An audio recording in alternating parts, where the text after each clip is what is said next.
So before I start, who in this room has a fairly good idea of ICOs? Can you put your hand up? Okay. So I wasn't sure what the audience would be, so I tried making a bunch of slides for both the audience who doesn't really know how the ICO works, and a bunch of slides kind of describing things, as in cryptoeconomics, from an ICO perspective. Okay? So bear with me, the people who know ICOs really well, so I can just bring the rest of the audience to the same level. Then I will go really fast through cryptoeconomics, okay? So what is really different in the ICO world? So if you look at a normal startup, normally it has a seed stage, then Series A, Series B, Series C. Each of the level actually is a filtering mechanism. So what literally an ICO allows you to do is bypass everything, right? So all the filtering mechanisms you normally have in a venture capital ecosystem has disappeared. And the other side of it is like the amount of money that's coming into the ecosystem has far outgrown the supply that was there in the ecosystem. Essentially, the intermediaries of this ecosystem called the VCs and PEs, they have been disenfranchised, okay? So that's an interesting model. So if you look at it, it's quite trivial. It's like I nicked the slides from somebody, but essentially all it means is quite straightforward. You have a piece of technology that allows an average investor on the street to actually interact with your investment directly. What's the key here? It allows you to actually do things without actually meeting the so-called criteria of the VCs. But unfortunately, that's changing. 6 months ago, if I said that, this was absolutely right. Now what's essentially happening is set of all people who actually invest are pretty much from the VC community. So you see everything that you would normally expect in the VC community happening in the ICO ecosystem. What does it really give you, right? The real differences that you would notice, again, somebody here before me was probably talking about SAFT and Reg D and things like that. I can't speak Russian. I heard SAFT. So I'm assuming if he mentions SAFT, he has to mention Reg D.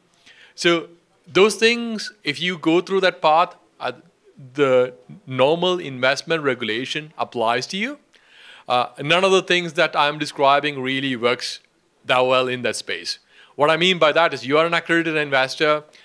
In the US, that implies a whole bunch of things, meaning you could have legal implications of actually investing in things. Normally, that's shielded if you just do a normal ICO. Essentially, nobody really knows who the hell you are. All they know is your address, right? Address of your wallet. Okay, I actually saw Alex outside, so Golem, it's somewhere here. Yes, the first one. So Alex, he's not in the room, so good. So you all know what Golem is, do you? No. Okay, right. So this is like, everybody has a machine. You want to build a grid. So if you were to build a grid and somebody else actually runs an application on top of the grid, everybody in this ecosystem gets paid for running that application on the grid. So imagine Amazon Web Services. You all know Amazon Cloud, right? Okay, good. So imagine crowdsourced version of Amazon Web Services. That's the simplest way I would describe it. Okay, that's what it is. What does the token allow you to do? Is to consume a service that's something that you describe as a SaaS service on that decentralized distributed cloud. Okay. Yeah, the way I would describe it is like there are different kinds of tokens. You could have a utility token, asset-backed token, a payment token. Lots of people have been trying it really, really hard to actually classify into each of these buckets. And of course, there are hybrids. If a token actually has the ability to do more than one, say for example, you have a utility token and you can actually transfer the token between two people and transfer value. So it's like, you pay, apparently in prisons, you can actually use cigarettes as a payment system. The same applies to tokens, right? So if you can actually use a token to transfer value from one person to the next, that becomes a payment channel. And then the token definitely becomes a payment token, right? So the regulators that are looking at this have this challenge. The way I would describe it is like from a very cryptoeconomic perspective, right? If you have the ability to control the value of a token just using a cryptoeconomic levers, just bear with me for a second. I will walk you through a bit of cryptoeconomics, very little, very, very little, but just to give you an idea about what cryptoeconomics is and the rest of it. So my definition is quite simple. If it's a utility token, a pure utility token, the protocol using its, you use levers, the levers that actually allow you to, manage supply and demand, will allow you to control the value of the token. It wouldn't have all the volatility of the underlying things, right? So just to give you an example, imagine you were to tokenize an asset. Imagine this building, right? The value of the token has absolutely no control over the protocol. I'll give you another example. Facebook, it has a share, right? And it can't control the value of the share. The best it could do is pull it out because it's dropping. That is not a cryptoeconomic measure. It's just a last-minute desperate measure, right? So that's definitely not a utility token. Right. Okay, so this is something I always go through just because everybody seems to be thinking about the value of tokens and value of ecosystems. One of the key things at the real start of the story was the USB Ventures. I don't know who here would actually recognize USB Ventures. These are a very, very successful bunch of Silicon Valley VCs. They've had a unicorn pretty much every year since 2011, if I'm not mistaken. So they recognize the fact that, if you look at tokens, and this is what I actually meant, this bit here. So if you look at the blockchain ecosystem, you have a protocol and an application layer. Most of the tokens, or pretty much all of them, are on the application layer. I don't think there's anybody here who actually has their own protocol in that sense, that actually has a token on the protocol. So why is it? Okay. So if you were to look at Facebook, again, going back to the example of Facebook, what's the value of Facebook? The value of Facebook is in the application. It's in the application layer. You don't really pay a ton of money for TCP/IP, do you? You pay your internet provider, maybe not. Here it's a free internet, right? So you're not paying anything. You're using the application. The biggest value goes to the application. But in the blockchain world, that's not true.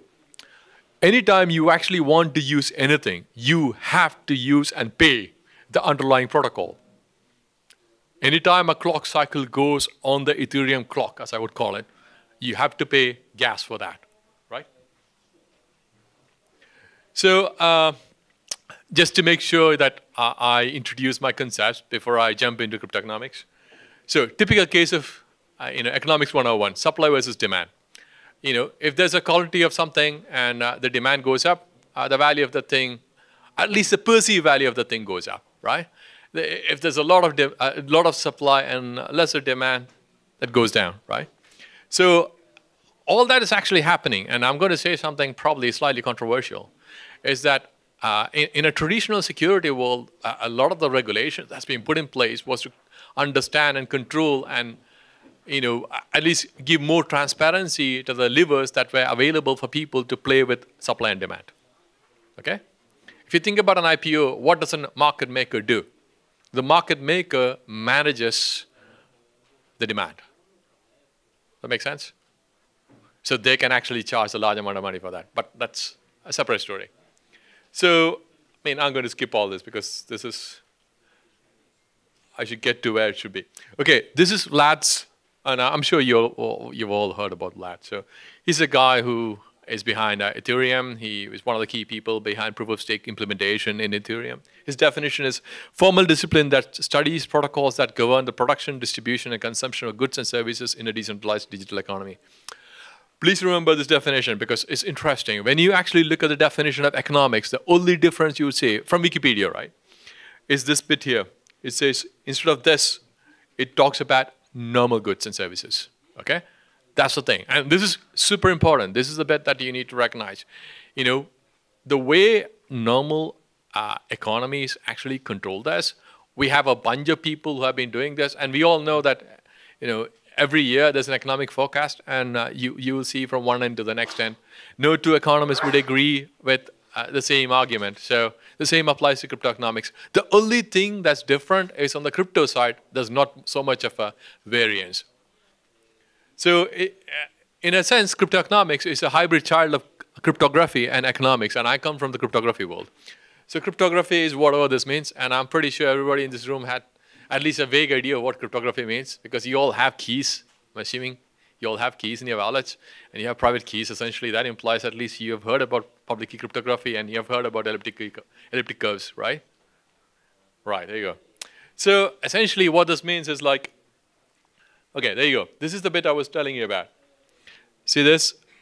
Social science concerned chiefly with description, analysis, production, distribution, and consumption of goods and services. See that? That's the difference. So in the previous thing, what we were describing is a digital version of this, right? So in a way, what's happened is like we have economics migrating into the digital world, and crypto actually enforcing. This is the bit that you need to understand. In a normal world, there's regulatory enforcement.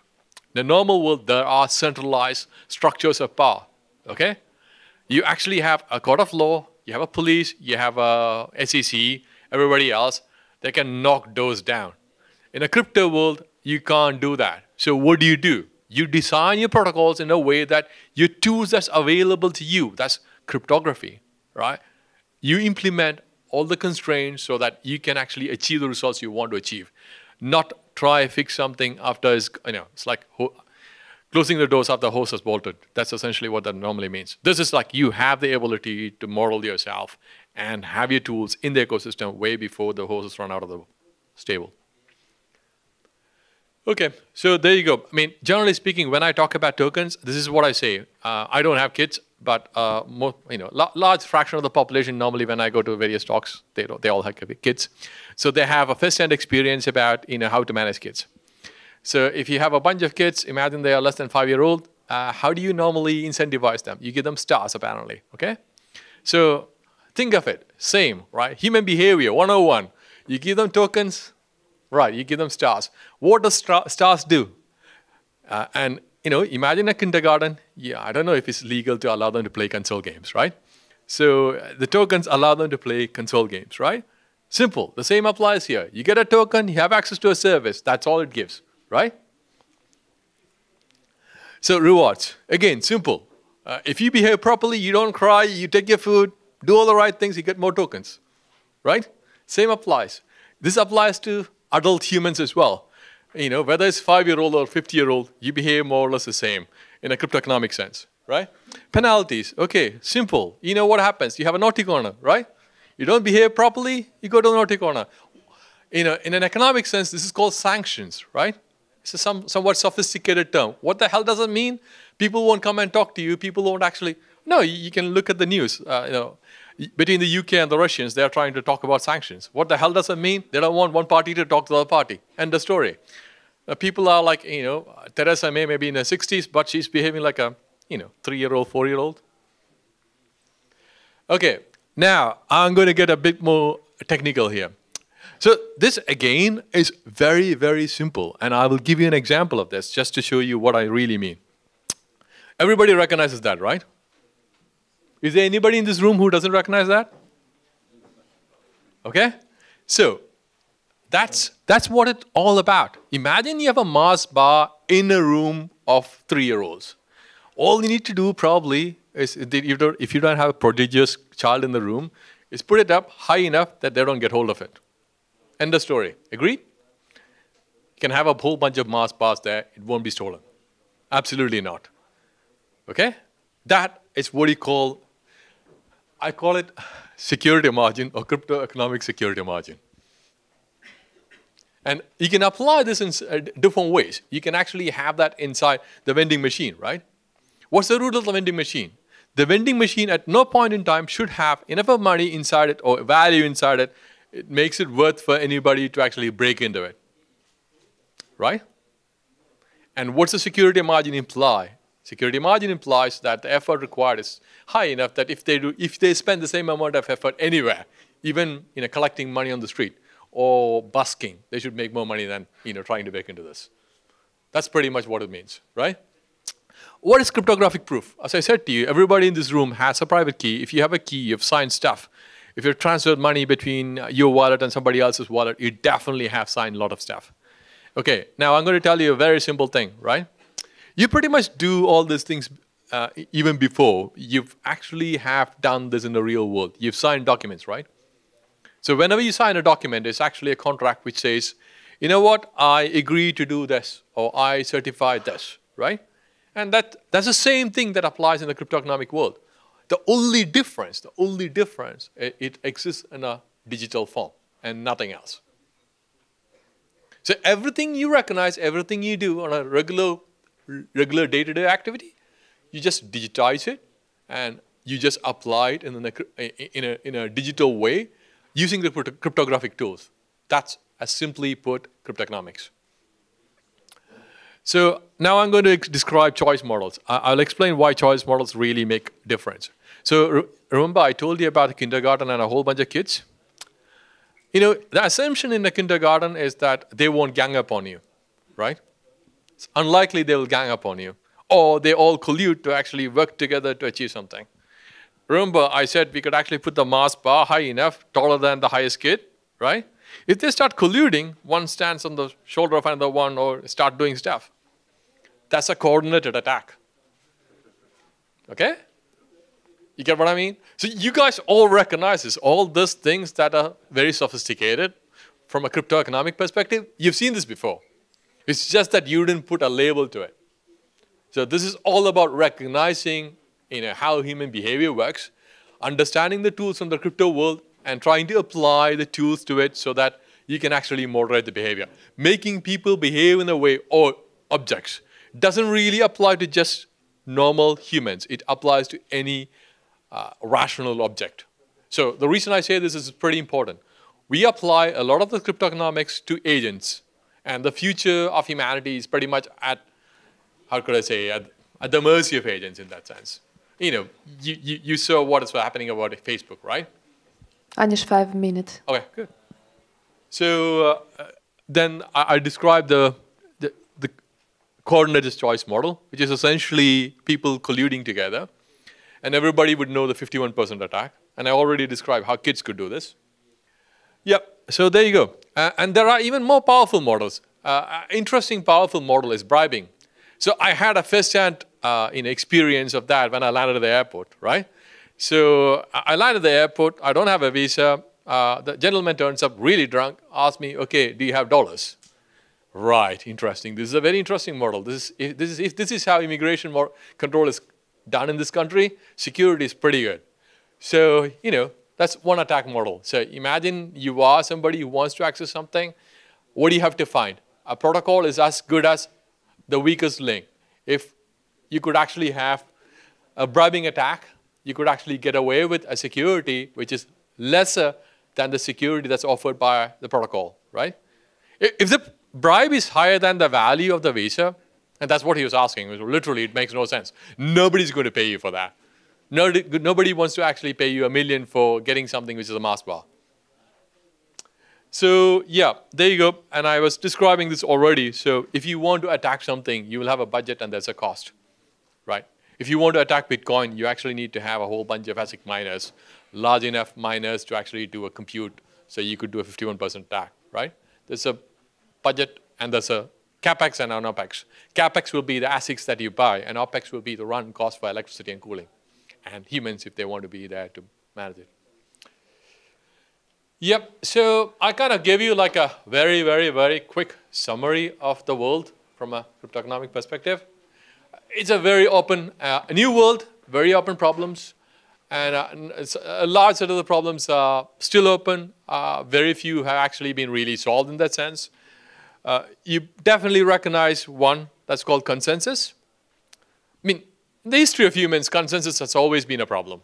It's pretty hard for two people to agree. Imagine a very large number of people to agree. That's simply impossible. So we've come up with different models of governance. That's all the way from dictatorship to democracy. So, you can have it anywhere in between. Then censorship resistance, and, there's some questions about time stamping. Then the question about scalable validation. So it's like if you have a large number of people that need to validate something, how could you actually do that? How can you replicate state? Then there's this question about optimal data availability solutions. Okay, how can you actually make data available to a large set of people? So that was my quick 15-minute intro to cryptoeconomics. Thanks a lot for your amazing presentation.